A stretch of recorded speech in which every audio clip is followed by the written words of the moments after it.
Teheccüd namazı yaşı 50'den 40'tan kiçenrekle yatma qawa versinler. Yatma qawa. Hükmen giyici turjak bolup bermesin.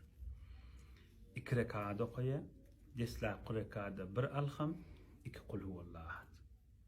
2-nji rekada 1 alham, 1 kul huvallahu ahad. Düşündüňizmi?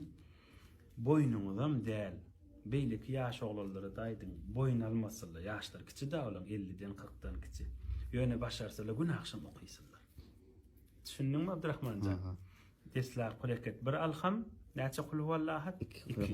2-nji rekat 1 alham, 1 kul huvallahu ahad. Aham teheccüd diýerler Allah bilen halwet etmek, Allah bilen ikçäp oturmak. Allahumme salli ala Muhammed diýerler peýgamber bilen halwet etmek. Düşündiňizmi? Ama beýleki oglallary aýdyň boýnuňyzda däl. Boyun almaň, ýöne gün akşamda okuýar. Artık ay 10 rekat, 20 rekat etmäňdi. 2 rekat okuýsaň uzak okuýarsyň, hemişe galmardy. Hudaý ýaş bendilen iki dünýesi ýakty bolsun. Görjekler gowruluk bolsun. Dünýede ahiretde ýakşy tuş etip, ýamandan taş etip, hiç ýerde sykylmasylar ýa Rabbi. Sallallahu aleyhi ve sellem.